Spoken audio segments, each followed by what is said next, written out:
Hello, good evening. Sorry if I've just blown your eardrums off there. I did not mean to do that. I will be jumping into the comms box in a very second. We are just getting things prepared. You are going to have to bear with me. This is my first LMU commentary, and I am still getting used to all the things that are going on. So yeah, bear with me whilst I get used to this. But anyway, good evening. Welcome. We are live on YouTube. Good evening, Mitchell. Wow, first in, you are a star. And good evening to everybody on Twitch. Lots of love to you all. If you're not already following us on Twitch, then please consider clicking that follow button. If you have got Amazon Prime, then you get a free Prime sub every week. Feel free to hit that subscribe button. If you are on YouTube, please make sure, first of all, you smash that like button. Second of all, make sure you're subscribed to us. It doesn't cost you anything, but it really does help us to get pushed out to other people like ourselves who love sim racing and really want to watch something amazing and get involved in this amazing community that we have here. And make sure the notification bell is on also so that you can see all our beautiful videos and live streams as well. Anyway, I'm assuming there's a driver briefing going on, maybe? I don't know.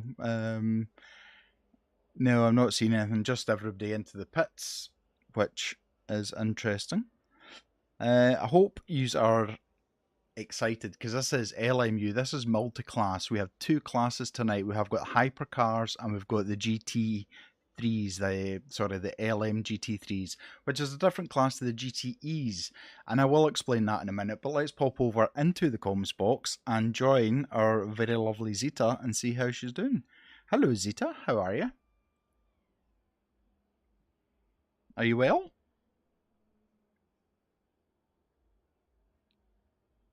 Things a few seconds behind. That's okay. That's okay. Good evening, boss man over on YouTube.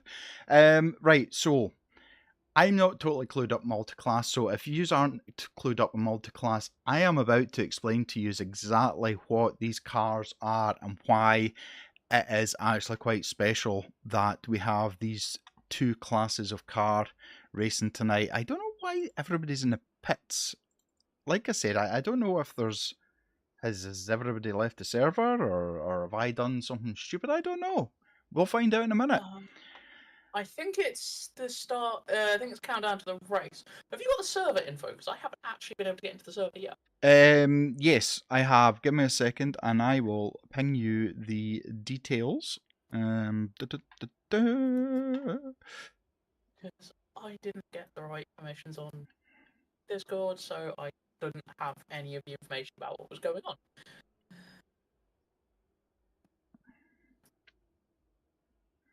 There you go. The last part on the first line is the password. Just to be so cryptic. And I have just been informed by Mr. H, the boss man, the king of Toga, Mr. Toga himself, that driver of the day is working. So I am about to put that on, and hopefully it works. Bear with me and see. Yes, so we've got driver of the day, exclamation vote, space, and then car number will get you a vote for this. Now, we have quite a few different people. I don't know why. What is going on that I can't select? Maybe it is selected. Yes, so we are actually on track. So qualifying has been done. We have a green flag and we are racing. So I will get to hypercars and the LMGT3s in a minute, but we have already got into turn one multiple cars side by side, but it does look at the moment like everybody's got through, and you're going to see the hypercars disappear into the distance, and the LMGT3s are going to be a little bit slower. There are reasons behind that, but these hypercars are supersonic missiles with wheels. Is that your first LMU as well, Zita? No, I did the one with Barry, which was spectacular, and for some reason I can't seem to get into the server. Right. It's saying I've got no car selected. Oh, right. Okay, bear with me a second. Spectate. I am going to mute us, and I'll be back in a second.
Sorry about that. We are back now. Mr. Francesca, I have no idea what you just said. Could we type in English, please? Because the predominant amount of us understand English. I struggle to speak English, never mind actually any other language. So please, if you could put it in English, I will read your message out. Mitchell, just got a heads up, you are in replay mode. I'm not sure if that matters for I have no idea. I have literally no idea. But this is a this to me is live because we're on lap 2 already, and you can see that Marco Buono is leading the pack with Adam Modan behind, very close behind, and that being that close must be a little bit of oversteer there from turn 1 to turn 2. As you can see, that's helped Marco a little bit to get a bit of a gap, but there must be an aerodynamic toe of these machines. These machines have been designed with nothing but speed in mind. You can see all the vents, all the wings, all the winglets, everything. It looks like a spaceship, and it's designed that way. Even the rear diffuser looks like Adrian Newey has basically vomited onto a blank bit of paper. Anyway, so we are following the hyperclass at the moment, but on board we are with Daniel Bollicki. Sorry if I butchered your name. I can only apologise for that. But yes, so a beautiful BMW M4. He is in the lead, and he's got a bit of a lead. You can see the gap behind to Leonardo Constantabile. Apologies. Italian, if it's Italian, is not my strong. In fact, nothing other than English is mine at the moment. So we've only got one dropped out at the moment out of the GT3s, and we're going to try and keep an eye. Like I said, this is my first stream with LMU, so you will need to bear with me. It's not as easy to control as ACC in terms of I don't know all the controls for it. We have got some phenomenal names in here tonight as well. We've got Elias Fernando, who we know he's just went into the pits, so I don't know if that's damage or what's going on. I don't even know, have we got a pit stop window or anything? I don't know. We're just going to have to wait and see. I'm used to looking at the ACC details, so yous are seeing what I'm seeing. If yous can't tell me anything, you crack on. Don't be scared. Just fire straight in. Daniel at the moment is just leading the charge himself. He has got Richard Mazan, who's behind him with a hypercar. Now that hypercar is not going to take long. This is going to show you the difference in speed between the LM GT3s and the hypercars. Beautiful shot here to get an exact idea. Just look at that.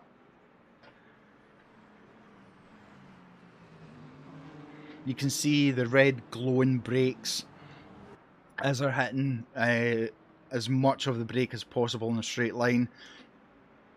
Richard gets past, but certainly at the moment Daniel is on the charge as well. Giovanni, sorry, I don't understand. Can we keep everything to English, please, for everybody in chat? I don't want to have to be a moderator to slap people and time people out. We encourage everyone to join in, but please use English. We are live on Twitch and on YouTube at the moment. I'm just going to have a look and see. Let me see how close. There's a little gap opened up between Marco and Adam, and you can already see Marco has got back markers. He is trying to get past. These cars, hypercars, are so fast. It doesn't take long for them to catch up with the LMGT3s. You can see the sparks coming from the undertray of that beautiful Ferrari. And it just looks like an absolute missile. The lights and everything on it, just amazing.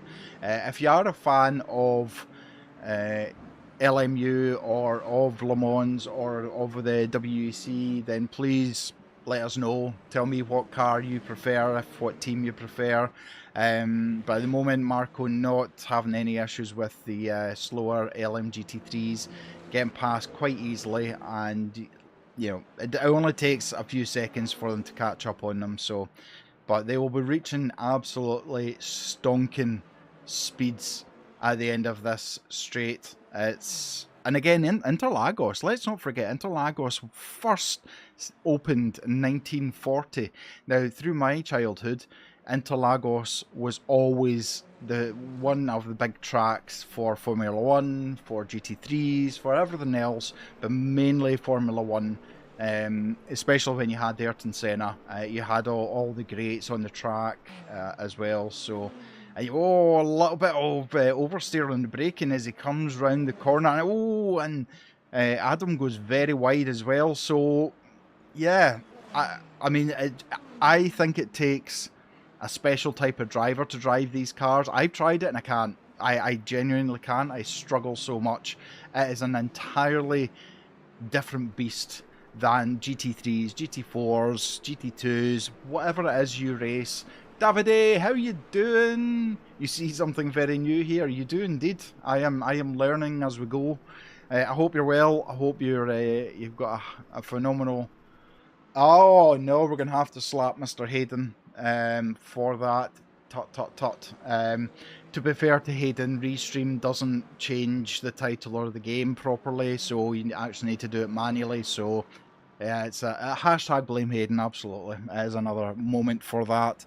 Let me see if we have any other close fights going on at the moment. There's certainly a few in the pack at the moment. We've got Simeone Minio, we've got Bradley Kennedy, we've got Jordan McGonigal. A shout out to one of my fellow Scots. Stefano Lanza has just got past, as you can see there. So with a Cadillac, I mean, these are totally different manufacturers as well than what we're used to, certainly here at Toga anyway. The game is amazing, Davide. The hypercars just are on a different level to try and control. Mitchell, for the hypercars, Ferrari is probably the best looking. For the GT3s, you love the Lexus and the Ford. Can't wait for that to be included. Absolutely, my friend. I cannot wait for all the new updates. Cannot wait for that new Aston Martin to be introduced. Maybe an ACC2, maybe. Who knows? But certainly it's already in the real life GT3 racing, so we can only hope. I know Mr. Peter Romeo probably will be a very excited puppy as well. Elias, I think, has quit by the looks of it. We're now down into the GT3, and you can see the headlights flashing from Metral there as he's trying to catch and maybe get in the mind of the fellow McLaren that's in front of him, which is William Amaral. We have our very own Reese. Mr. Reese, Mr. Head Admin, Head Mod. Apologies, Reese. I should know better. But Reese in the beautiful BMW down in 20th place overall. P8 for class.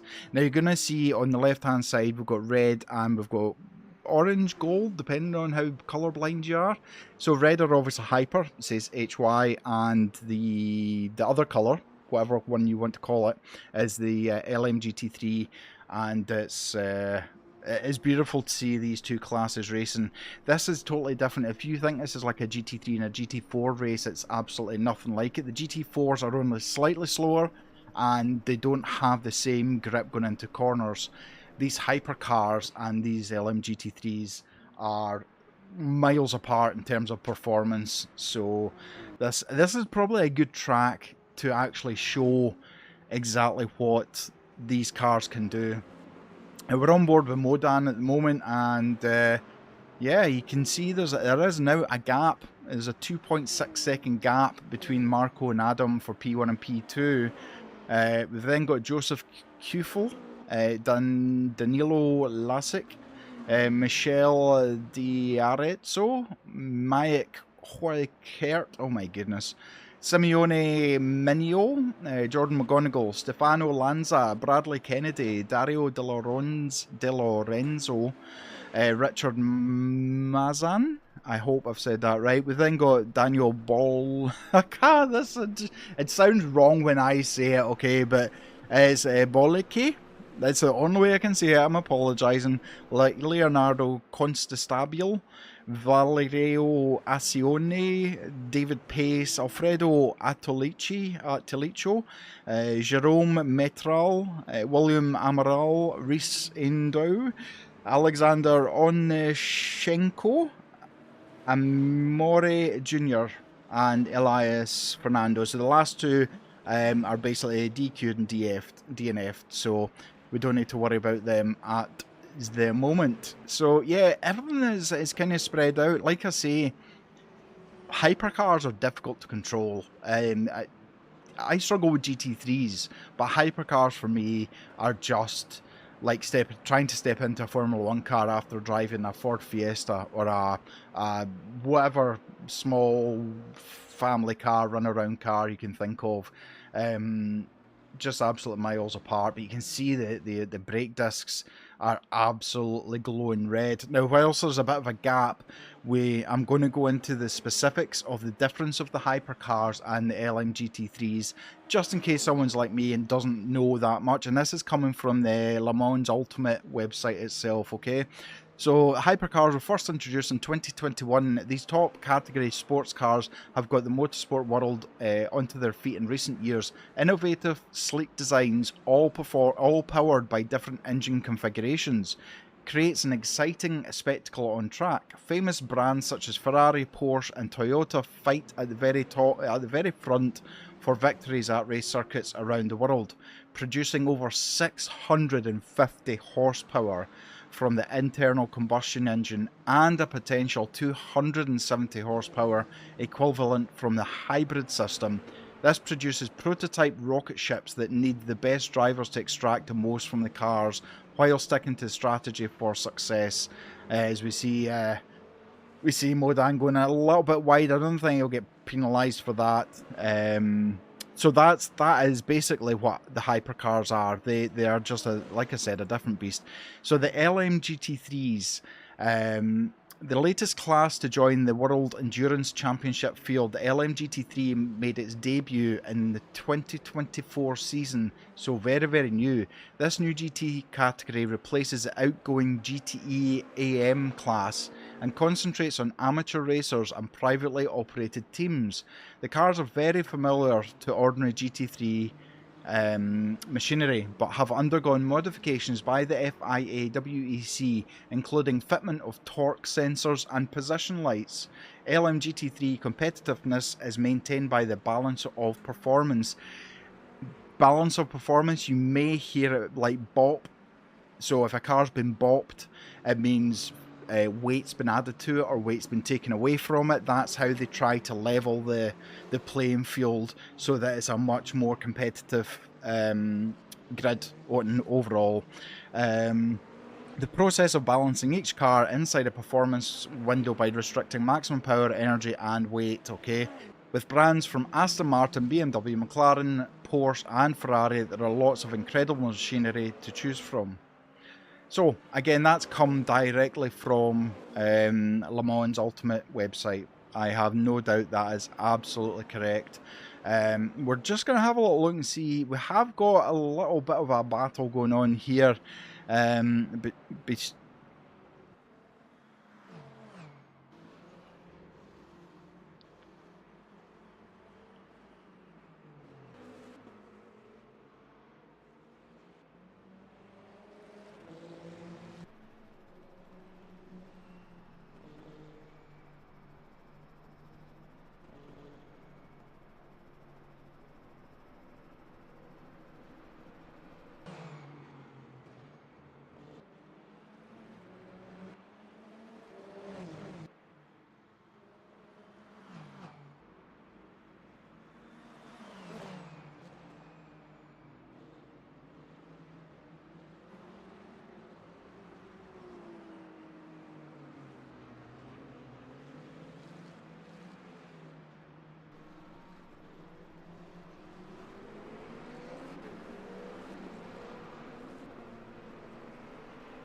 Oh my goodness! Wow, that was not nice to see. That's going to cause damage, and this LMU is good at replicating damage, but that was a nasty strike off the wall. I don't know if it was a lack of concentration or the confusion of the car near to them, but that was a clash that you do not want to happen at the moment. So yeah, Derarezzo. Apologies again. Davide's going to have to teach me better Italian at some point. Oh, squeezing past it. Oh, three wide. Oh my goodness. I'd hate to have been in that BMW. To see two hypercars, one in each side of you, that's crazy talk.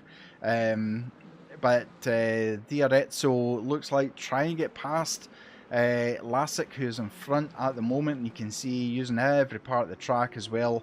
These cars are point and squirt, I think, is probably the best that we have. Guys in YouTube, can we please keep it in English only, please? I don't want to have to wield my mod hammer. But here we go again. So I would say Derezzo is probably quicker than Danilo, who is in front. So it just looks like they're just not able to capitalise on the cornering as good. But you can see both Ferraris will be very, very similarly tuned. You can obviously get Coach Dave Academy setups as well, which now bear with me so I can get this correct, and I'm not going to tell a lie here. The top three, first, second and third on both the Hypercar and the LMGT3 will receive a 1 month Coach Dave Delta code, which obviously they'll be able to use within the LMU game itself. So if that's not an incentive, I don't know what is. But certainly the Ferrari versus Ferrari battle continuing as we come into the back part of the circuit. And again, this isn't a long circuit. It's certainly not the longest if you think of Spa and other tracks. But yeah, in the hypercar, it's even less. I'm trying to say it again. Derezzo, can they make the move? I mean, it doesn't look close enough at the moment. No, it doesn't look close. Nah, just following behind at the moment. Hopefully, assuming that there'll be pits involved, they may look to try and capitalise, but you can see the 50 Ferrari, try and move out of the slipstream or move the car out of the front of the 51 just to try and make sure it's not getting an aerodynamic tow either. But then again, coming up on some LMGT3 cars, and beautifully done there by Amidiro, who moved out the way, saw them coming, and these cars appear very quickly behind you. You don't tend to get much warning, so you need to be very vigilant on the mirrors. But Derezzo just doesn't have an answer yet. He just not able to do anything. But oh, that looked a bit... I wondered if that was actually a late break to try and get a better drive out the corner, but if it was, it didn't work, is basically what I'm trying to say. And these cars are very, very low as well.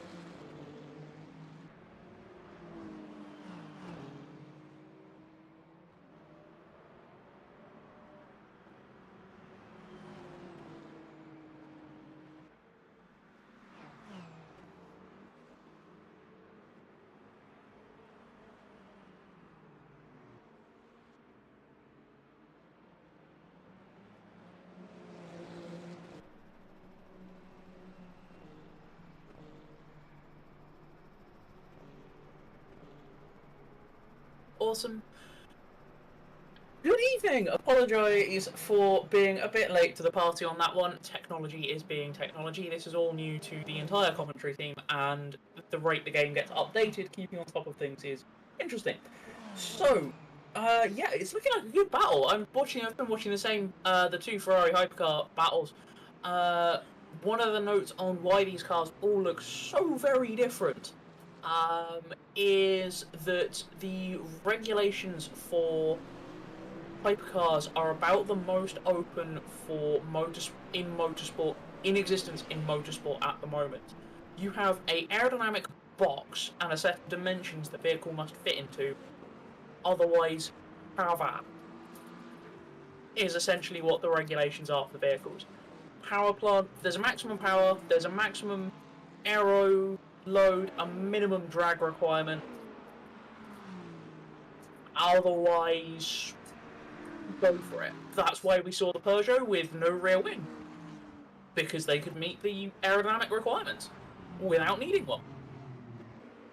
We're just watching, at the moment, we're just watching the BMW. Oh my goodness, there's 3 LMGT3s and the 2 fighting cars that we've just been watching. The Hyper, and they're going to have to try and thread the needle here. Oh my goodness.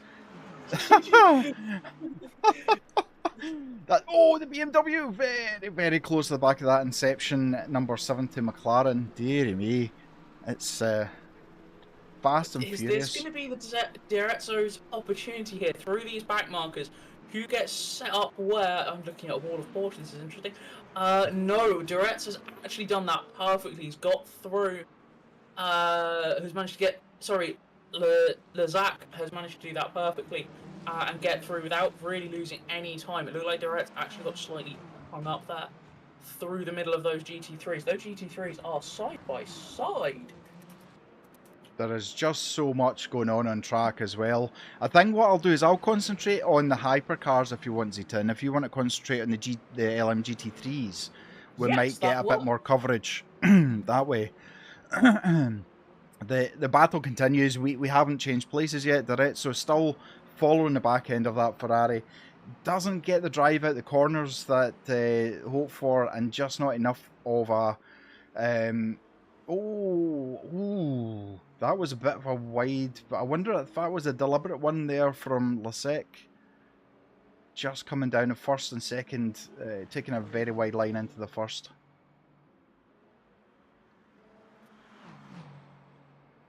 And you can see in the bottom right, we actually have the driver inputs as well. So you see the brake, you'll see the throttle, you'll see the steering, how much steering's gone into it as well. Which is beautiful to see. You can absolutely see everything that's going on, as well as the timings. Yeah, this battle of LMGT3s have just started to open up a little bit after those hypercars came through. It just broke that group up, but they do have more hypercar action about to come through here, so this may change the order a little bit. That is the hypercars of... I can't see on the screen. Which one is that? That is the of course, of Hockhart. No, the LMGT3s have been split further by the hypercars coming through. This might be Diretzo's time. A little bit held up with that BMW there, and Diretzo this time is tucked right under the rear diffuser. Can possibly reach out and touch that car in front. Is he going to make a dive for it this time? Nope. Again, just kind of following behind at the moment. Maybe trying to... And again, Lasik just seems to take a wider line entry into turn 1 to give him a better drive out of turn 2. And don't forget, as any racing driver, you know, you sacrifice the apex of one for the better apex of the second. So it seems to be working at the moment as they're coming onto the straight. Got a battle here for the... what's that? 8th and 9th in GT3s. Adenau versus Alexander, because I cannot pronounce your surname, I apologise. Just briefly getting split there by one of the hypercars. That takes a chunk of pressure off of Adenau there for the time being, as that drops Alexander back. But now if the hypercar is through, that has closed that gap right back up, but nobody is close enough to make a move. We actually have a DNF. Adam Modan, who actually was in P2, has, I don't know if he's at a disconnect or what's happened, but he unfortunately has gone. So that is actually promoted. The two we're watching at the moment, Danilo Lasik is in P3 now, and Diretzo is in P4. So Diretzo's fight is even more important now to try and get on that podium for the LMU category, the hypercars.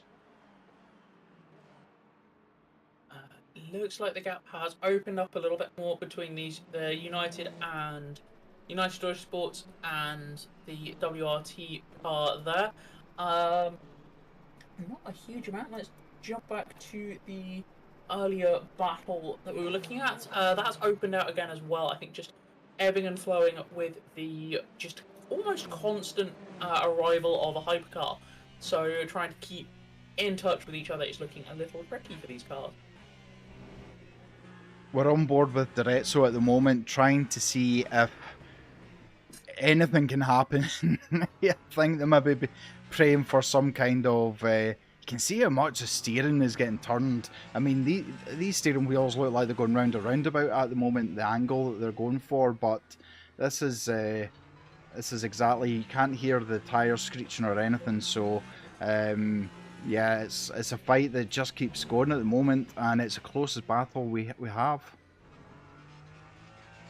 Sorry, there was a big lock up there from one of the hypercars as they went through the middle of a group of GT3s. Big lock up and down off that camber into turn one. That's not going to be having a fun time now. Direzzo side by side, an amazing out. Are they going to go round outside? They are. They're going to. Oh, he would have been prime for that inside apex, but still not able to get past. I don't know what happened to Lassick. He had a terrible exit, and now he still has Direzzo right behind him. Move for Alexander on Adenau. They're getting nicely through the draft down the pit straight. Can't quite manage to make anything happen on the brakes down into turn one, but very much looking all over the back end of the BMW, I presume, in front, as they have to let two more of the hypercars go through. Oh, and Direzzo's through. Oh, no, he's not. It's like a pantomime. I don't know if Lassick's lost his tyres because he's not hitting any of the apexes. And in fact, his Direzzo's passed, but oh, no, they made contact. Oh, no. They managed to tap each other back to facing the correct way, but Direzzo, he was hitting all the apexes. Lassick wasn't able to, so I don't know if there's an issue with Lassick's tyres.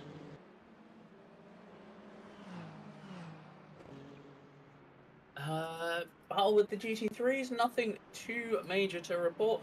Still holding line astern for that one. The David Pace and Leonardo Constable, I apologise if I'm butchering names, are button nose to tail, the JMW versus the WRT car there. Again, line astern, but nobody really close enough to do anything, and they've got a hypercar about to come through. These hypercars, you see, they're reaching about 280 kilometers per hour. It's mind-boggling to think how fast these cars are going, but I think Direzzo is able to drive off now. There's a bit of a gap between them. You can see yourself that there's almost a second of a gap between them, so that's amazing to see.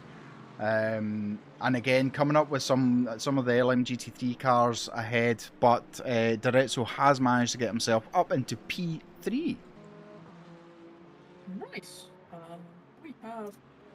That is a battle for the final podium. No, this is second and third, sorry. In the GT3s, we have the...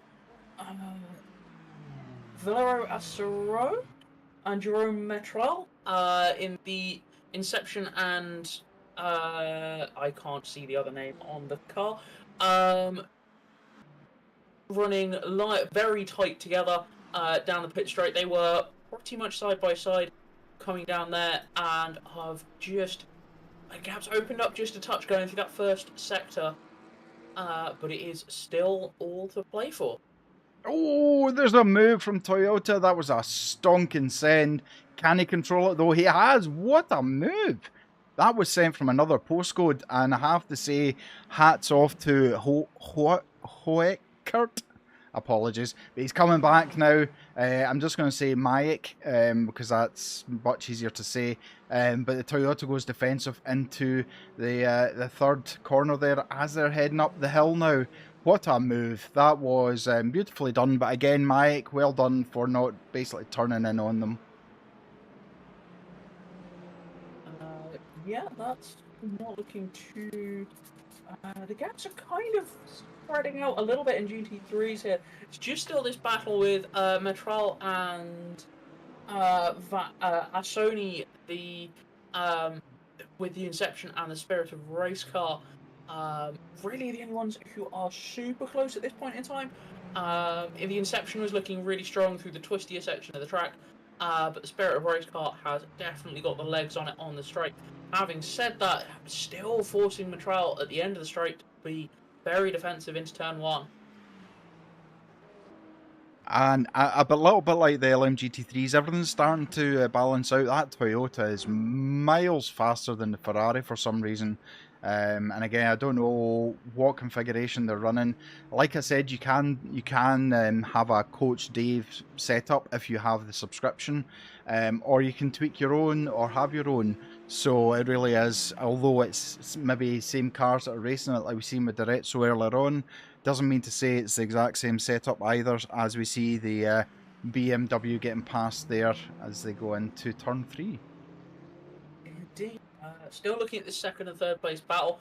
Yeah, the Inception McLaren is very, very good through the twisty sections, although actually really holding up a hypercar there into the midsection, but that has cost Metral big time on the exit. Doesn't look like it's managed to cost. Still, that the hypercar has cleared the third place car and is still struggling to do so, but does seem to have redressed the balance of the gaps a little bit back in the favour of Metral. Let's see what they can do coming out onto the pit stretch. I would say it's the pit straight, but it's not really. There's not actually a straight section of track. That's true. I suppose the second straight is the pit kind of straight, but yeah, it is a bit of a strange combination. I'm watching Kyofi at the moment, or Kyofel. Apologies again, Joseph, if I've said that wrong. The gaps banjoing a little bit. It's like an elastic band at times. Joseph, it is catching Marco for P1, and then other times it's starting to eke out again. But roughly about 4 seconds between P1 and P2. Qualifying laps coming in every single time, both doing 124.3 and a 124.8, so amazing.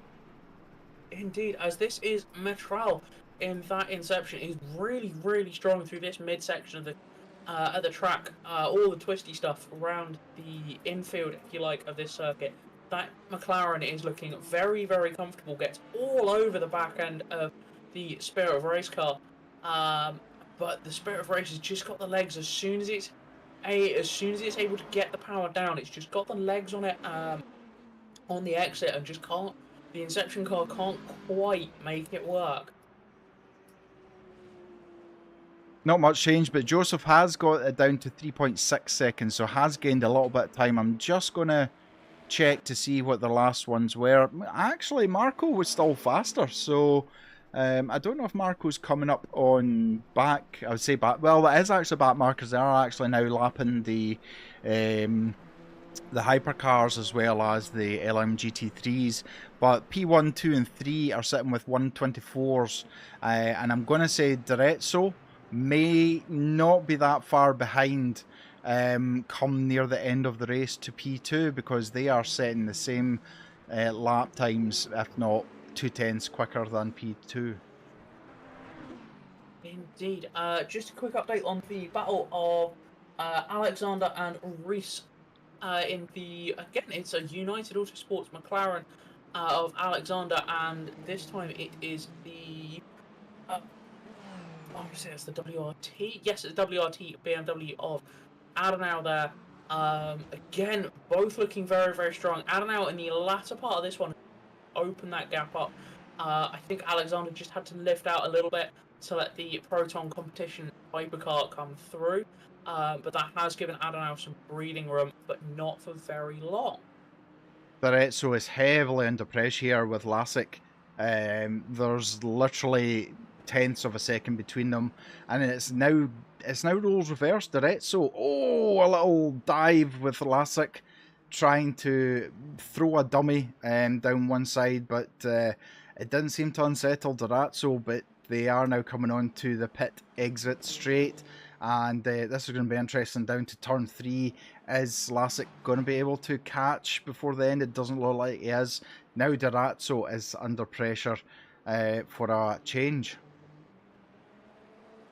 Indeed. Sorry, I was just shuffling some screens around. It's okay. It is still this battle with Adenau and Alexander. The battle further up the grid has opened right back out now, so I'm assuming there may have been some either mistakes made that we didn't see, or there was some hypercar related shenanigans going on. So yeah, this battle with Adenau and Alexander is still hotting up.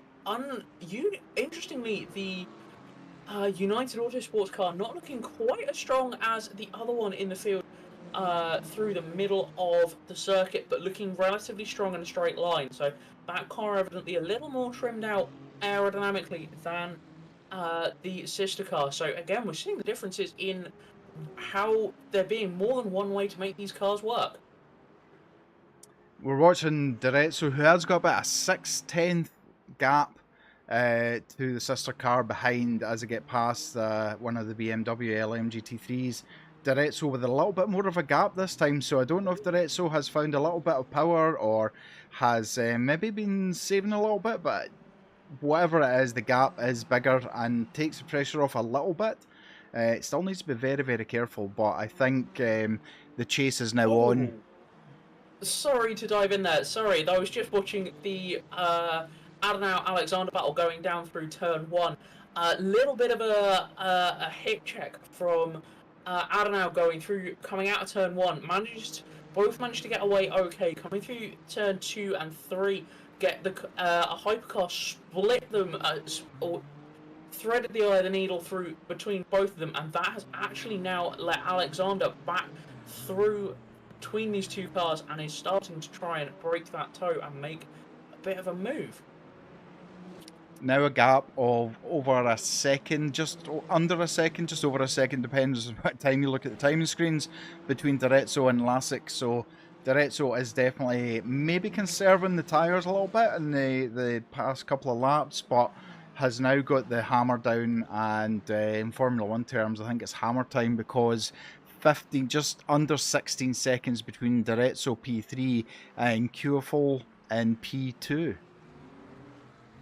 Indeed, and it looks like Adenau Alexander is beginning to check out here against Adenau with that United Autosports car really starting to pull away to over a second already. So don't know if Adenau has cooked the tyres a little bit and is just struggling, because that car is starting to look quite loose.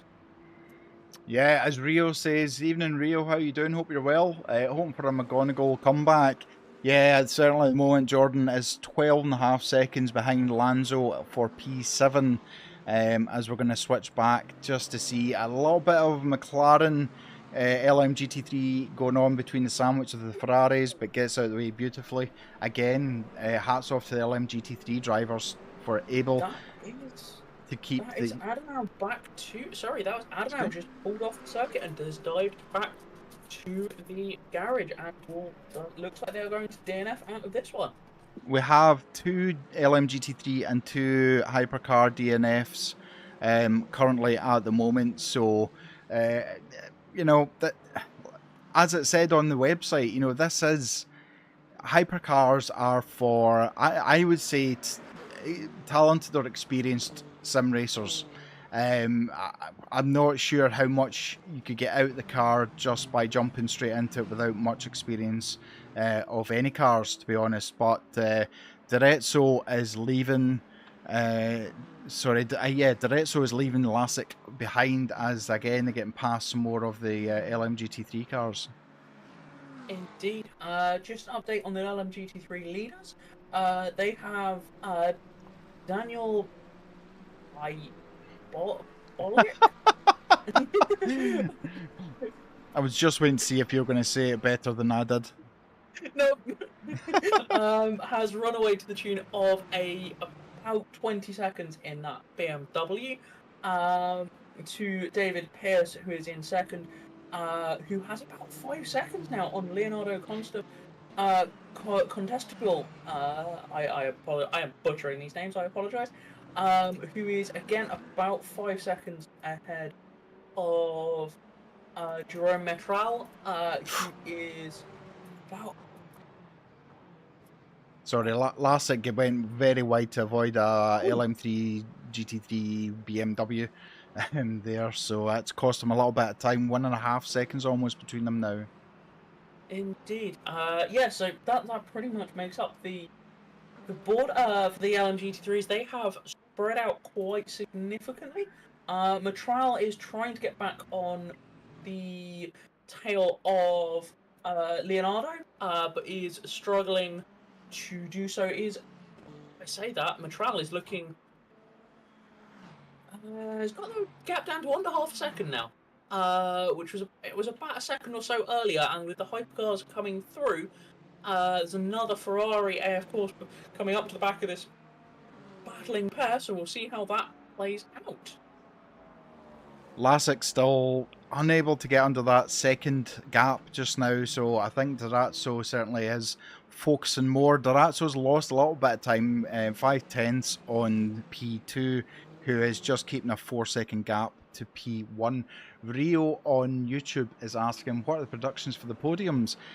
I'm going to say the way it is at the moment, I can't see, unless there's a mistake, and let's face it, they've been racing for a while now and there's been 0 mistakes from the top 5 anyway. I think it's going to stay the way it is. I think we're going to see Buono, Kufel and Durazzo, although Kufel into the pits now. So Kufel first to blink into the pits as we're sitting with 45 minutes left to go. So pretty much almost halfway. Oh, looks like didn't. Ooh. I don't know if that was a game glitch or if that was an actual issue with getting on the spot or not, but there was a bit of up and down there. That is a very slow-moving Constable. Metral has got past now. I'm assuming there was a big gaggle of hypercars. I didn't entirely see in the ensuing pile of cars just quite what happened there, but there was a big pile of cars, and that has now put Matral up into 4th place in class, 15th overall. Yeah, Rio, it does so on YouTube and Twitch, !vote space and then the car number, and that will supply your vote for driver of the day. It's 1 vote per account, but if you've got YouTube and Twitch, then maybe you've got 2 votes to give. So please fire away, !vote space and then car number, and that will get you what you need. If you're not sure what number the car is, let us know in the chat and we can confirm it for you. Indeed. LMGT3 has it's spread out a chunk now. From where it was, the leader is still gaining time on the rest of the pack now, out to 22 seconds. And yeah, everything has just kind of opened out a bit.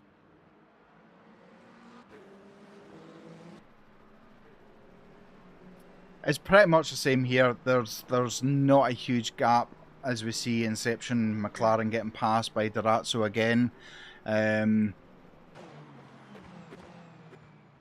certainly at the moment, there's still a second gap between these two, with Kufel, who is now down in P7 after his pit. We've got Jordan McGonigal into the pit as well.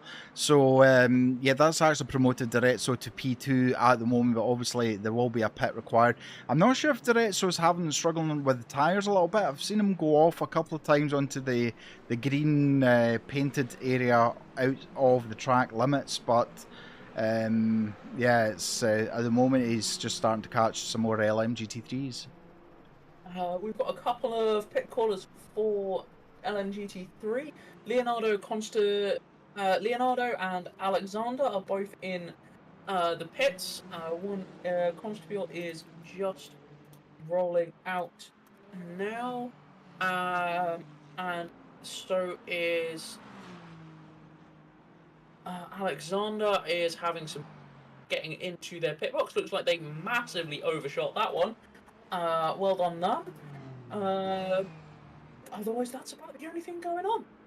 Hayden, if you're listening to the stream, driver vote on YouTube's not working. Just to let you know, just in case there's something going on.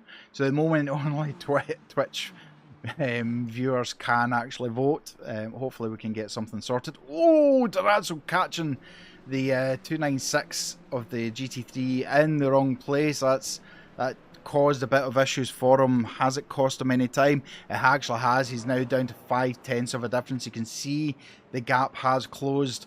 It wasn't the fault of the 296 car. It literally was just the wrong place on the wrong track at the wrong time for that. It says everyone's 99. Okay, Jordan is... Yes, for some reason not. There we go. Jordan is... Yes, Jordan's 99. I can confirm he is the only car with 99 at the moment. So I tried voting on Twitch and it said that I wasn't allowed, basically. So, but yeah, onto the start-finish straight again, and oh, I think I just saw Lasich diving into the pits. No, did it? Yes, he is. Lasich is first to blink in this, looking for the undercut as you see a screech of the tyres and smoke billowing from those very, very abused tyres as he gets into the pits. Durazzo, is he going to go for qualifying times just to see what happens? He doesn't want to be undercut. Indeed, that's going to be the game with these ones. Is they are running to LMGT,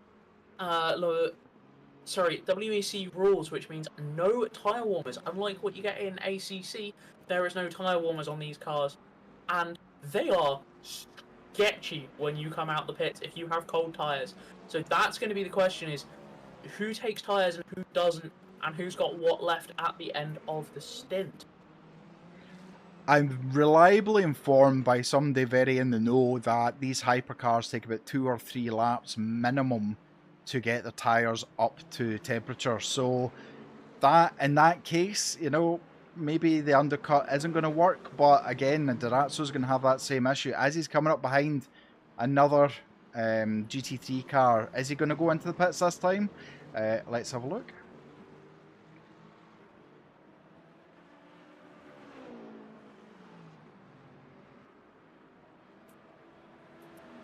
No, he's not this time.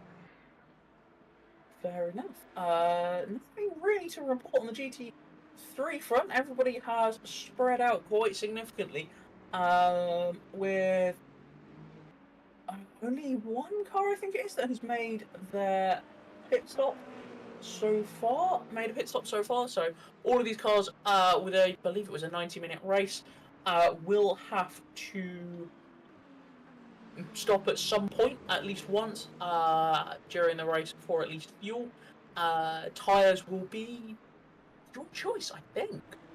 Obviously, unlike other series, fuel and tyres are done separately, so you, and that is actually modelled within the game as well, so you have pit stop time, unlike others, particularly if you take full service. I'm just trying something here to see if Driver of the Day is going to work. Could somebody try voting on YouTube and just see if it's going to work? I know I could do it as well, right enough. I'm just being lazy. No, it doesn't look like. It doesn't look like it's working. No, I think that's another hashtag blame Hayden moment, unfortunately. Yeah, it's working on Twitch, but not appearing to work on YouTube. I want to have a quick look at now. Lasich. Durazzo still hasn't pitted. Lasich has come out in P7, so just behind Kufel, who is a net P2. Once everybody else does their pit stop, but again, Direzzo is still going. So maybe he's just trying to get as much qualifying. I mean, this is the balance you need to consider. Qualifying times on very, very worn tyres, or wait a bit longer and then your tyres are going to be fresher until the end of the by the end of the race. Don't forget it's a 90-minute race, so we still have a little bit time to go. Indeed, just coming up to almost an hour gone in this race. So yeah, it's going to be a trade-off between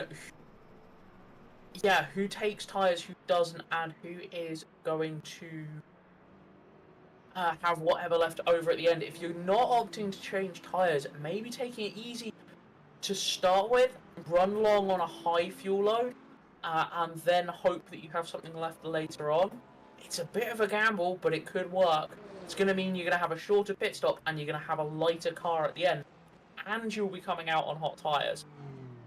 And Direzzo's... as we see, the leader for the GT3s has just made their pit stop, and Jerome Metral is also in the pits.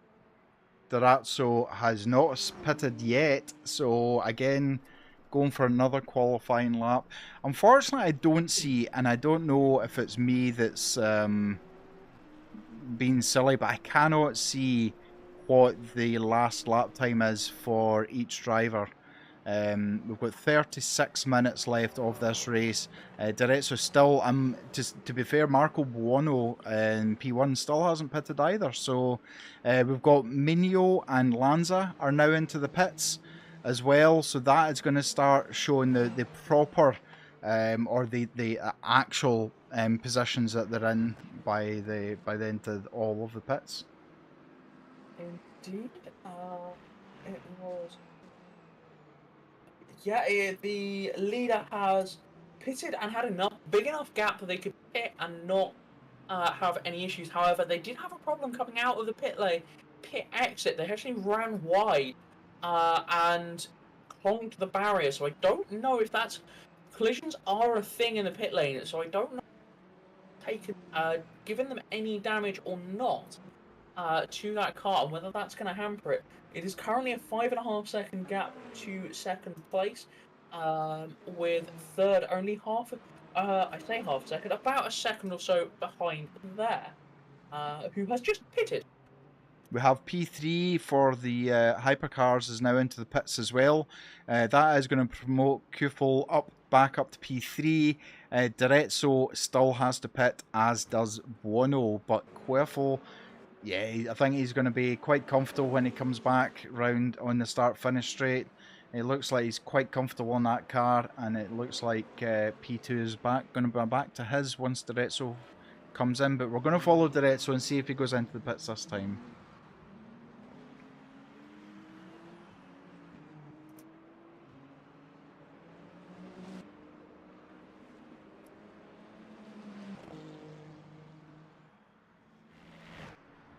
Some great shots from the cameras for the LMU. A huge shout out to the developers of LMU, because the mix of different cameras is amazing. Is Direzzo going to go? He looked like he was coming in very... He is. Direzzo is into the pits. Heavy on the brakes. You see sparks coming from the underside. He looks like he's slowed down a bit early. He certainly wasn't coming in as hot as a couple of the other hypercars. So let's see. Quaffle should come out in plenty of time, but Lassick is the one we're keeping an eye on, because if he is going to get the undercut done, he will come out in P3. I wonder whether that's going to work, because if everybody else has been coming into pits, locking up because they know they're and slamming on the brakes as late as possible, knowing they're probably changing tyres. If that's somebody who's not changing tyres, I can understand being a bit more gentle on the brakes to bring the car down to not lock them up. So you then don't have to run the last half an hour of this race or so with a massive set of flat spots.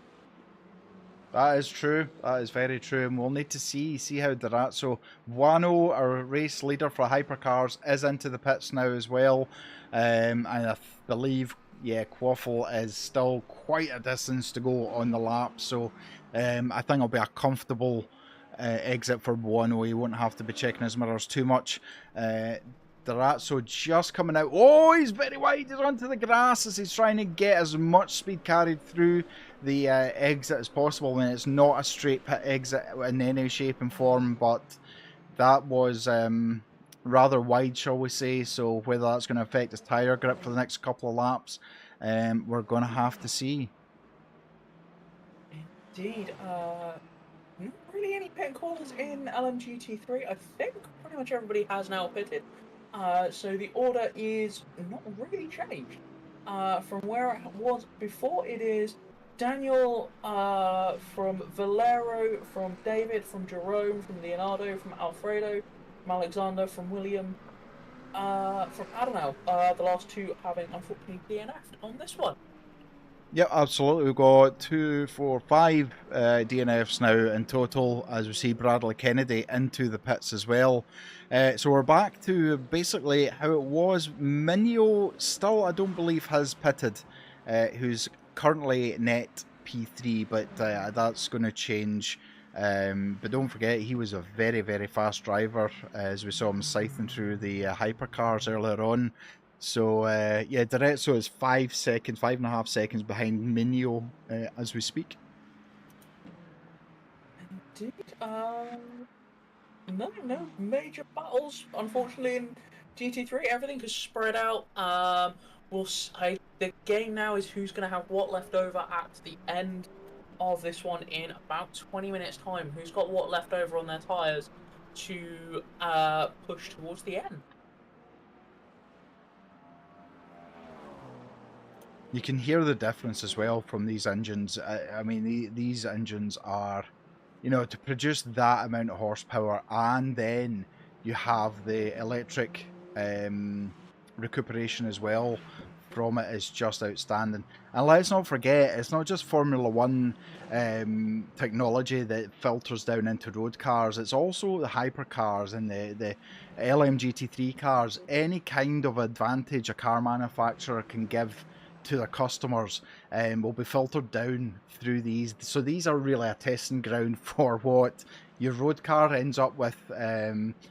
My car itself is full petrol, but it has a 48 volt battery, and the recuperation is under braking where it charges that battery. So if I want to put my full foot down, I don't just get 300 brake horsepower, I also get the instant of a motor as well. So it's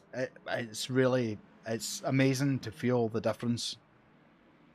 Indeed. I mean, it's admittedly Toyota have been doing this a little bit longer than they have their Formula One program. Excuse me.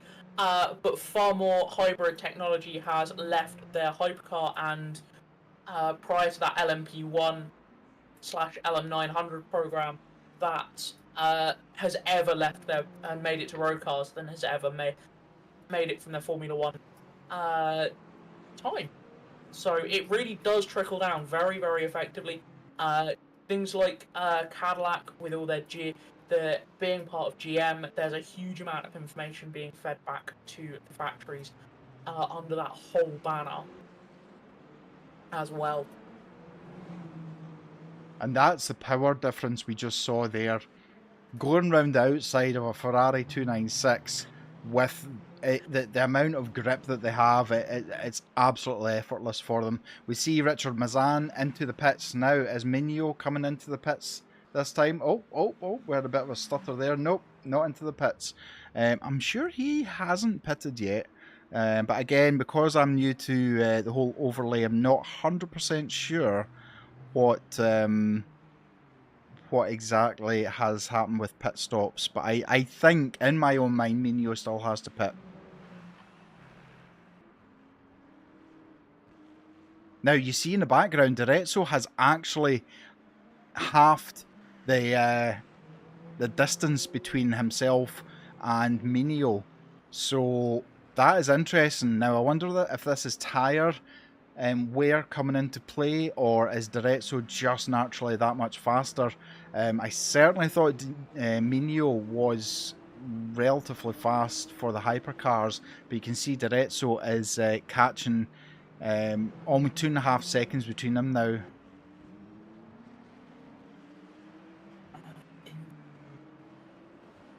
Sorry, I was just looking at a couple of other screens to see if I could make sense of a few things. This is all a learning curve for us both. It's we'll all get used to it. It's the same as ACC. We're just, our brains and eyes are focused for ACC stats and going straight to it and knowing exactly where everything is. It's a different system for LMU, and it's just taking a bit of getting used to.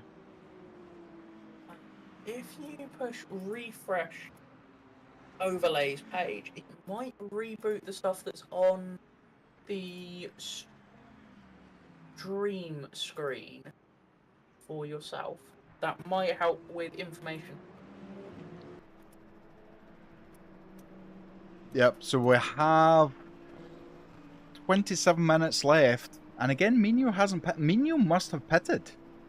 I'm now starting to doubt my own brain, because Minio, yeah, I mean, and he's an absolute Peter Romeo there. He's managed to get a LM3 GT3 BMW temporarily between him and Direzzo, which has helped, but Direzzo is eating up the gap between them like some kind of mad, hungry hippo. If you're old enough to know, you know.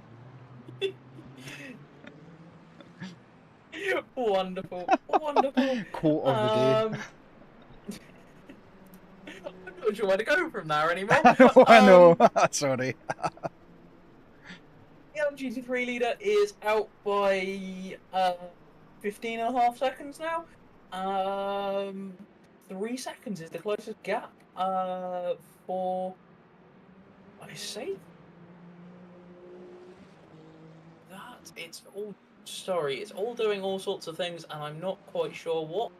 Sorry, my timing screen did something really weird. It suddenly jumped as, you are not going to be thankful that I saw that on camera. Well done, Leonardo. I just saw you back that into a corner and spin that spectacularly. I can't remember which of the corners that's at. But yeah, well done there. I think got a little bit spooked by some hypercars coming through from behind and then looped as a result. Commentator's curse. That's what we're gonna. Again, coming onto the pit straight. Are you just doing donuts for fun now? I think somebody, if they haven't changed their tyres, I think somebody's tyres might have had it. And sure enough, yes, they are heading for the pits. They may have given themselves a puncture at some point. I haven't got quite as much information on screen as Mac does, but that might also be a puncture that they have suffered, which may have been the cause of the spin originally, and has just compounded itself as they have gone along. So they are into pits. We'll see whether they continue on. If they do, they will still be classified as finishing the race. I have to say that having experienced some LMU action on the GT3s and the hypercars, if you spin it, your tyres are gone. Like, your tyres are the temperature of the sun. And every time you get on the power, you just end up spinning and spinning and spinning, unless you're very good at throttle control. So yeah, I can sympathise a little bit with that GT3 driver. It's painful when it happens, and you need to drive like Miss Daisy for a few laps just to let the tyres kind of cool down. Direzzo is still chasing down. Direzzo sniffs that P3 podium position, now only 7/10 behind the Toyota. He has done an outstanding job in the past few laps just to get where he is. Indeed. Just watching this pit stop up and down off the jacks, and is finally down and away. I think that might have been a chunk of damage with that car as well, as that looked like a even longer stop than normal for that car. That is unfortunate, as it's dropped them down the order completely now to the last of the runners in LMGT3. But they are returning to the track for more fun and games in that car. Direzzo right on the rear diffuser now. It looks like this is only a matter of time. Is this going to be it? And again, Toyota missing the apex. causing a bit of an issue with the exit, as Diretso is literally touching distance of that Toyota.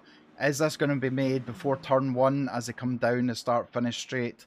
Having a look again, but peeling back in behind. But oh, Toyota goes wide, and then there's a little bit of almost contact, I think is the best way of describing that. That was very tentative from both drivers. I don't think it was commitment from either of them. Diretso was a half-hearted attempt, and the Toyota almost turned in on them. I don't think expecting that move, but yeah, it's still neck and neck as they come down to the midsection of that. Can I just hugely apologise to Lasik? Danilo is female, not male, so I can only apologise as I'm looking through the SimGrid stats at the moment.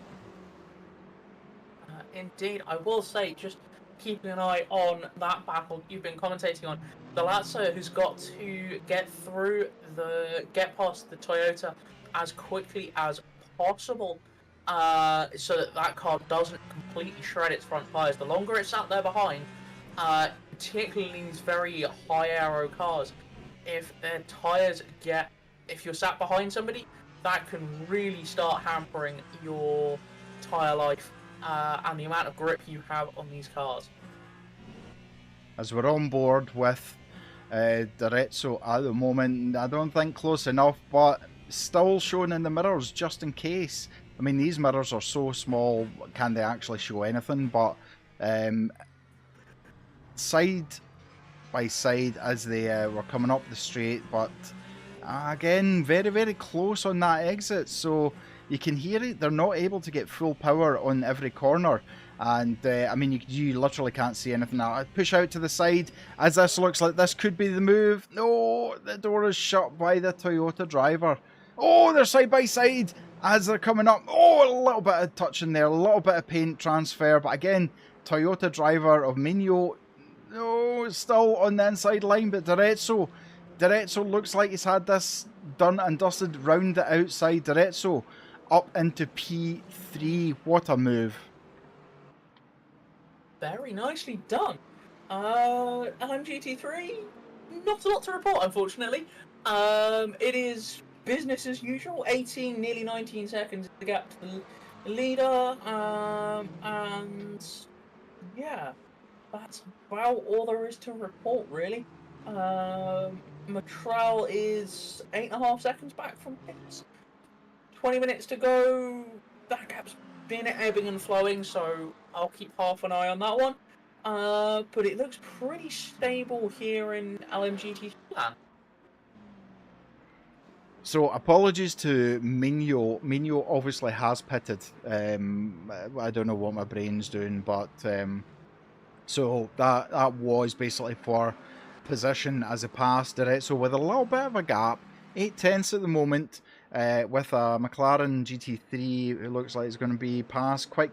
Oh, he doesn't. Direct. So McLaren moves out the way now and actually goes off track to avoid getting caught up in this hypercar battle, but the Toyota suffered a little bit there. Gap is now over 1 second. Indeed. What do we have on? Oh, there's a time screen gone. It is. Yeah, nothing hugely to report. I apologise. There's very little going on in LMGT3 land. Everything is nice and stable. Everybody is keeping it on track, basically. Doing what they need to do. The gap is coming down to Matral. For Matral to pierce that gap now closed by about a second already. So definitely going to be keeping an eye on that gap. There's 18 minutes now to go in what's going on. So we'll keep an eye on things. We'll keep going and we'll see what happens. It's still kind of all to play for in the mid-pack. Diretso now 1.5 seconds ahead of Minio. It looks like he's left Minio behind. The question is, Danilo Lasik is only 3.5 seconds behind Minio. Now, if Minio is maybe struggling with tyres or what's going on, is Lasik going to be able to, as Zita said, 18 minutes to go, Is Lassick going to be able to bring that gap down and maybe challenge for a P4? Don't forget, Lassick was challenging Direzzo earlier, and it was vice versa. Direzzo was challenging Lassick, so it's interesting to see how they're getting on now. But yeah, certainly at the moment it's all settled, and almost 2 seconds now to Minio. So I think that's a done and dusted for him. Yeah, that looks like the Toyota either pushed its tyres a little too hard early on its stint and just doesn't quite have enough to hang on in comparison to Dorezza. Was Dorezza one of the last cars to pit? So if they did Yeah, certainly, tyres, certainly was one of the last. I think P1 was about the only one who pitted maybe around about the same time. Joseph Kufel was maybe 2 or 3 laps in before Durazzo, so I think Durazzo's going to have fresher tyres for the end, but it's a 22 or 23 second gap between P2 and P3, so I don't think it's going to happen, unfortunately. yeah, that's probably a bit of a big ask just because of that the size gap there is. But it's, yeah, like I say, it's definitely interesting to see how this has played out. Whether that Toyota took tyres, I don't know. I don't have any of that information to hand, unfortunately. She says refresh overlays because they do get tyre compound options. Let me have a quick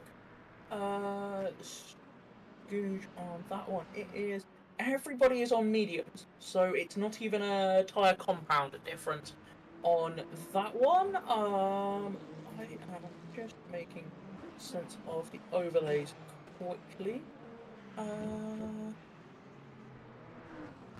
So just slicing their way through the LMGT3 and also some of the hypercars. So, you know, this is another hypercar that's just about to be lapped. Lorenzo, as there was a wee bit of confusion as to what was happening there, but Lorenzo pulls well right to try and stay out of the way, and no doubt will probably brake a bit earlier to allow Durazzo to get past, but the side by side as they come through, and yeah, he does. Oh no! Oh no! No! No! No! That was painful, and commentator's curse.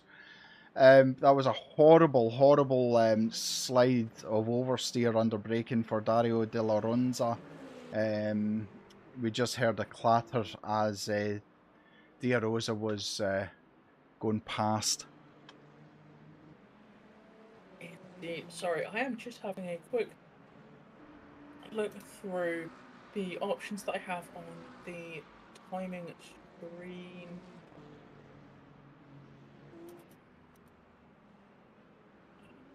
Right now, because I'm sure there was a way of looking at what state everybody's tyres were in, but I can't remember how to do it because the overlay largely replicates what the broadcast. Sorry, I'm thinking of doing multiple things at once.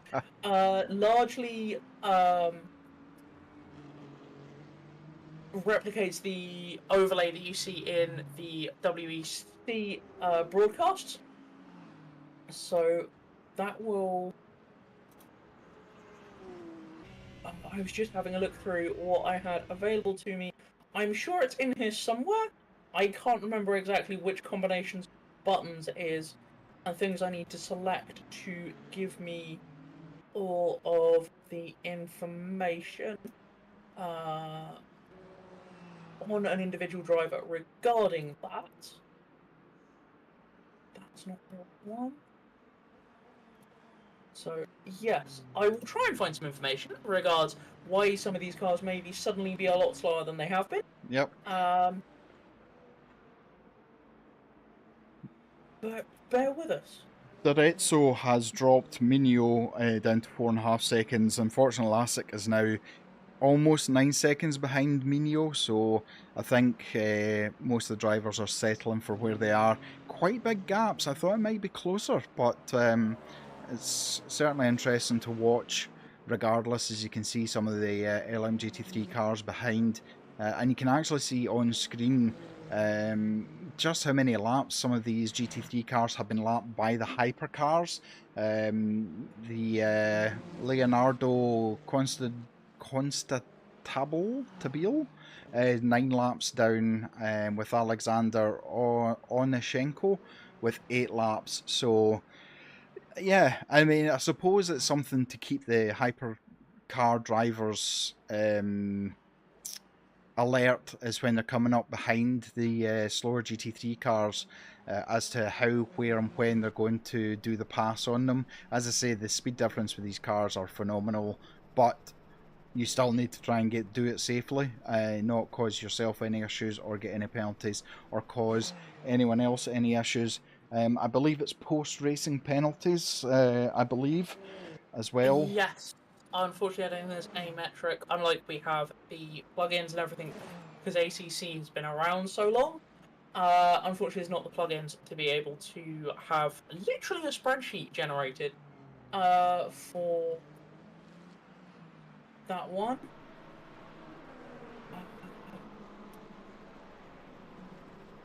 Okay, I will have a look at all of this at a later date when I am not on broadcast on that one. But there is a whole bunch of stuff. I can tell you that all the hypercars are on the medium compound tyre, which is the softer of the two options they have for this race.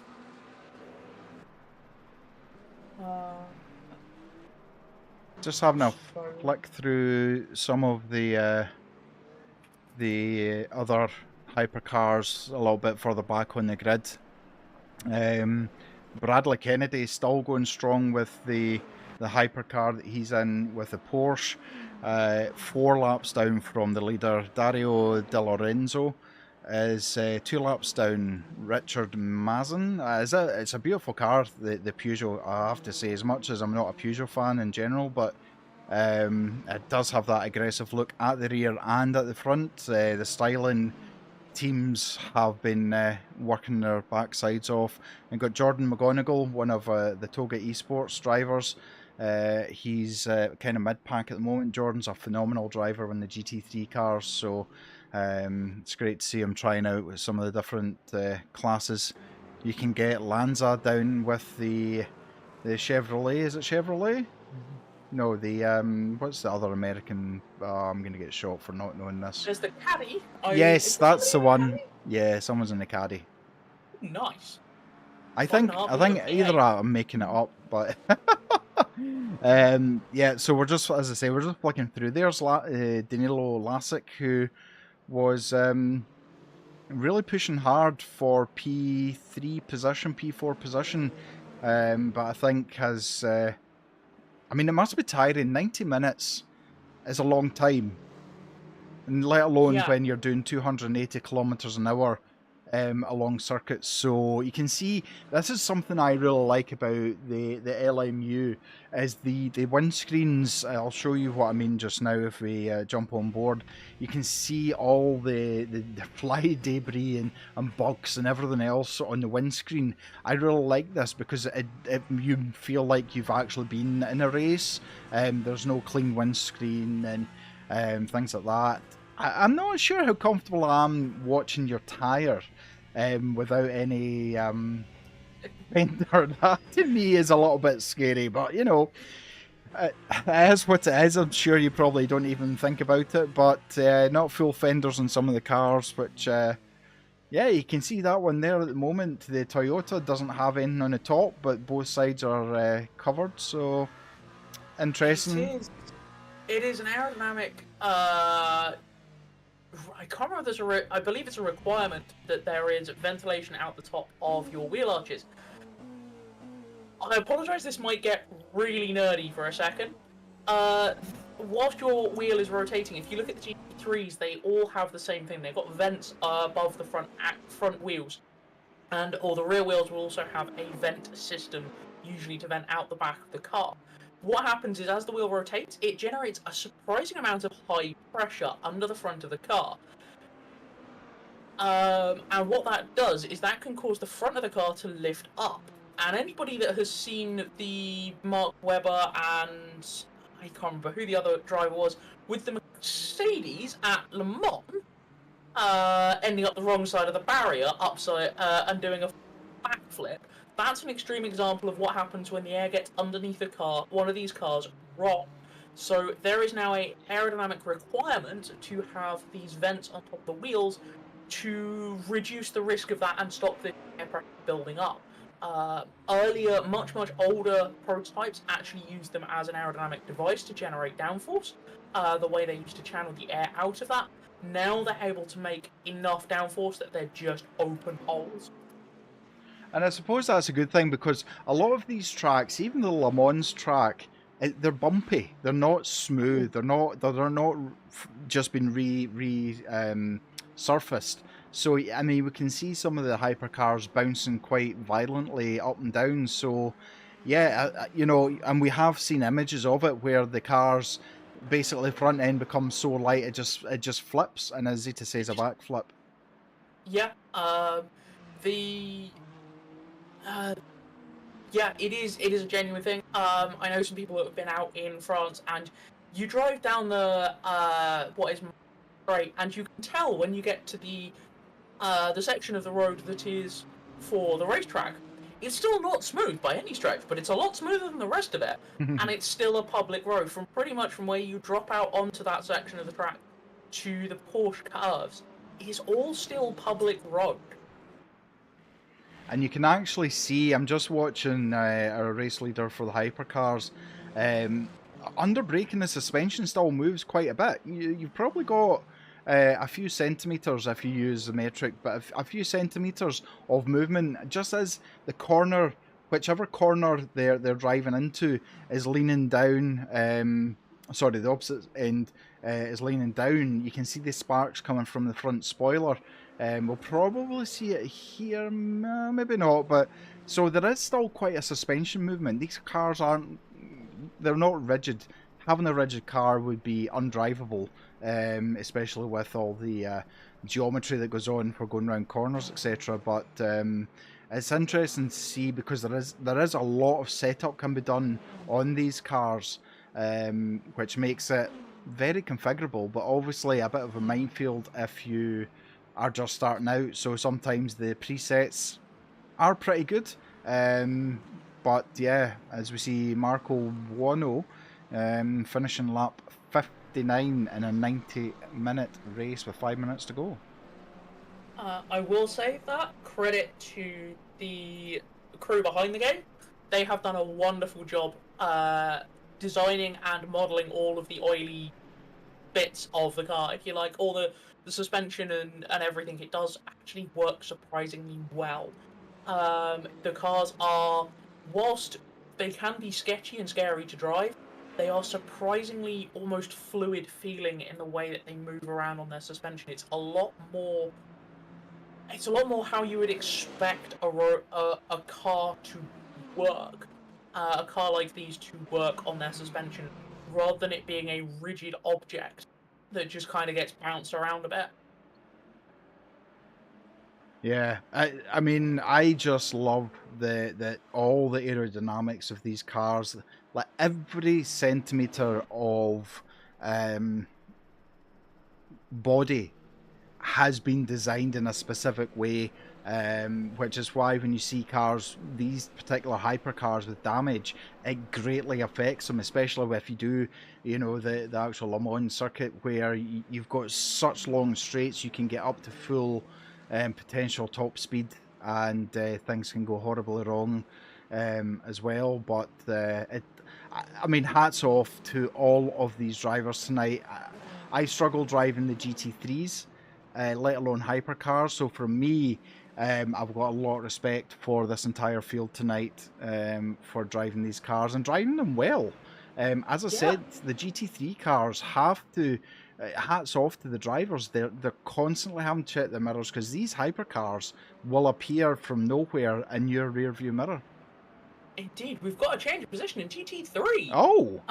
Jerome Pateron has managed to get up into second position in class now, ahead of Valero, who's been closing in on that one steadily over the last 15 minutes or so. Has got very close, has having that gap broken a couple of times by hypercars, etc., but has now made that pass and made that stick. It looked like David Pearce earlier on had some issues and has dropped down the field, so that promoted both those cars up into second and third respectively, and that has now put Matral up into second in class. It's George. How you doing on YouTube? Good to see you. Hope you're doing well, my friend. Hope you're not working too hard if you're at work. It's interesting to see the. So we are actually on board with my trail at the moment, and it's interesting to see the brake balance because his rear discs are much more lit up than his front discs. Whereas when we see the hypercars coming up to corners, all four discs are just glowing red to fry an egg. But you can actually see the damage. There's damage on Matrail's bonnet there as they come through. And I believe, don't quote me completely on this, but I believe the damage simulation is very, very good on LMU, and it has been developed well that it actually does affect your handling of the car. So again, amazing to watch. Yeah, the cars are looking very, very good.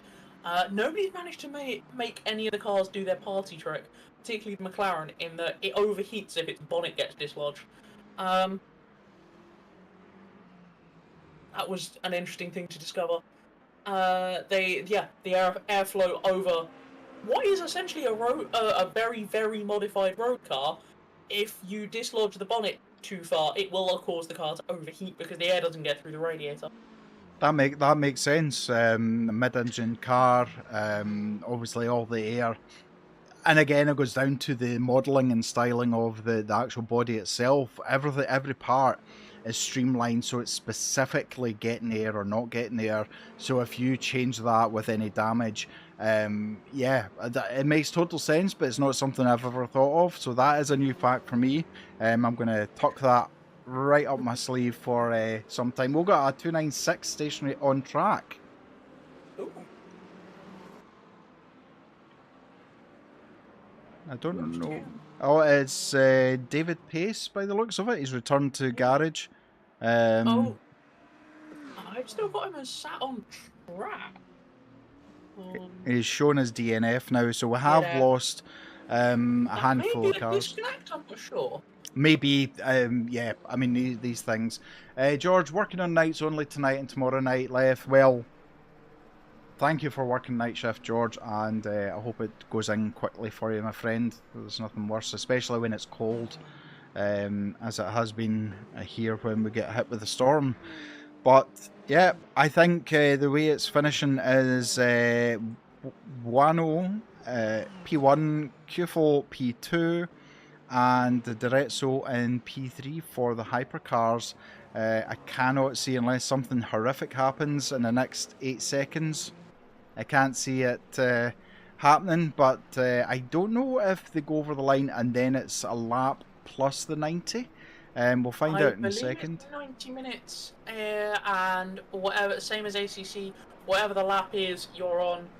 Okay, so Bueno will finish this lap, and then everybody else will finish the lap, that same lap, if that makes sense. Apologies to Marco, because I'm now calling him a chocolate sweet, so I do apologise. Bueno is a chocolate sweet in the UK. But Marco, there he goes, flash the headlights as he weaves left to right. Flawless race for Marco as he takes that checker flag of lap 64. Joseph Kufel just coming over now, just passing the pit entrance, and he'll take P2. And again, flawless drive. Can't say anything negative about that at all. I think driver of the day for me is Direzzo, Michel Direzzo, because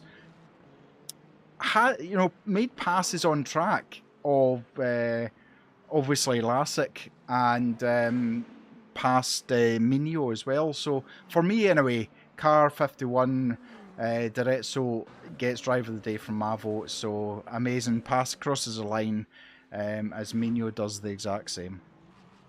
Indeed, as Matral has crossed the line to finish the end of their race. For P1 in class, Daniel is as yet to finish. They basically crossed the line barely in front of the hypercar leader, so they pretty much had an entire lap to do. And that, I think, is pretty much the last car still running on track. They are. We're just watching them. Woes on YouTube. How do you sign up for these races? You're in Toga Discord. Is it every week? So it's not every week. These are one-off, but top 3 from Hypercars and the GT3s will receive 1 month free Coach Dave setup code. We're not at the moment running weekly races on LMU. We're dipping our toes in to test how well it goes. There's obviously financial implications for running races as well that we need to take into account. But the best thing you can do is watch out for the announcements on Discord and keep checking the calendar on SimGrid as well. The announcements in Discord will come out just before the SimGrid event goes live. And all you need to do is sign up to it on SimGrid and make sure that the Discord role is clicked so that you can then see the channels in Discord for announcements and for the chatter as well. So, but you're more than welcome. It'd be great to see you racing on track. Are you a Hyper or a GT3 driver? Just so we know who to look out for. So amazing! Like I really enjoyed that. I wouldn't, and am I going to be controversial? Maybe not controversial, but I don't watch a huge amount of hypercar races, and for me, it's just not my thing. Again, controversial, but your GT3 100% good man. Good to hear that. But I enjoyed it. It's good. It's good for something different from ACC, and it's good to see different drivers who we haven't spoken about before driving as well, because they may become household names on Toga Motorsport, and they become household names in LMU itself.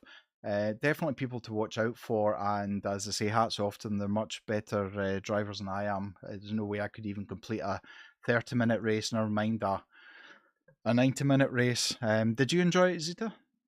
It was good fun. Apologies for the technical difficulties my end. As we say, this is a little bit of dipping a toe in the water, seeing how it goes. But do keep an eye out on the Discord, on the SimGrid, on the socials, etc. for when these events are coming up. If you do a lot of LMU, let us know. Join the Discord. Let us know. We would love to see if there is enough interest. Then there's enough. If there's enough interest and people willing to commit, then I'm sure the team here will be happy to run events, providing it is feasible. Absolutely. Couldn't have said it better myself, but yeah, absolutely. Just keep an eye. Like I say, in the announcements channel on Toga Discord, we'll give you all of the information before it goes live to the general public. So I'll give you a slight chance of getting in there first. But yeah, if there's enough interest, though, I'm sure there'll be more races. Rio, thank you very much on Twitch. Appreciate it, my friend. For more races in the future and maybe championships. Who knows? It's we're always looking to expand out into different platforms and different styles of racing. So I believe, I don't know if I'm allowed to say, but I will take the rap on the knuckles if I'm not allowed to say this. I do believe there's a Formula One race coming up within Assetto Corsa. There is an AC F1 race coming up. I have seen that on the calendar. I looked at it earlier and I can't remember the date. But there is a AC F1 race due to be happening. I'm just going to pull it up on the SimGrid because I can't remember what the date was. As I say, one. I don't think we're breaking any rules by revealing that information. But no, it's open and public open entry for F1 European Challenge. There we go. Start on February the 13th from 7:30. Amazing. Woz, thank you so much for the follow. That's very kind of you over on Twitch. Yes, so the thing we gauge with popularity, or if a championship is worth the while, because there are costs or financial implications to everything that we're able to do. If there's not enough sign-ups on SimGrid, then the race or championship won't go ahead. It's as simple as that. We have to be able to justify the outlay of expenses in comparison to how many people are driving. Now, let's face it, do you really want a race where there's 5 people in it, or 10 people out of 30 or 50? So the more people that sign up and actually turn up, is how we tell what you guys want. So everything is run by yous, or decided by yous, by turning up and by signing up to different things for the championships. And it's always a pleasure commentating on whatever it is. I think we're all motorsport fans. We all love that. The last thing I'm going to say, on Discord, if you are a member on Discord, you can actually become a supporter on Discord as well. So basically, from £1, £1 a month, you can become a supporter, which allows all that money to be put back into server costs, and because it's an expensive business. You know yourself, whether it's on Netflix or Prime or any streaming channel of anything, you pay subscriptions for things. You have to then pay extra to get extra things. So all of this comes at a cost. So yeah, if you do feel like you're able to, there's no pressure. But if you are able to, that's amazing. And I cannot think of anything you can actually buy for £1 these days. We used to have shops called 99p shops, and they've all closed because there's literally nothing 99p now. So anyway, thank you so much for your love and support. I am going to let Zeta sign off tonight once again. It's been amazing commentating with Zeta. I always look forward to it, and I love all the love and support you guys have put in tonight, and can't wait to see you next week. Over to you, Zeta. Indeed. Thank you to everybody for hanging around in chat and generally poking fun at us and hashtag blame Hayden moments. But yeah, thank you for everybody for also turning up to make the event possible. Like I say, we can't put these on if we don't have enough people turning up to race. It just makes our life a lot easier when there's more of you on track, because it means there's more for us to do. It keeps us busy. And yeah, thank you for everybody turning up, and hopefully we'll see you on the next one. We've got a couple of events coming up next week. We've got the rookie series and the start of our mini enduro series next Saturday. So I hope to see plenty of people there, and we shall see you either on track or in chat. Enjoy what you have coming up this week, and thank you to everybody. Thank you very much, Zeta. Take care. Enjoy the rest of your weekend. Lots of love from Toga. Bye-bye. Bye.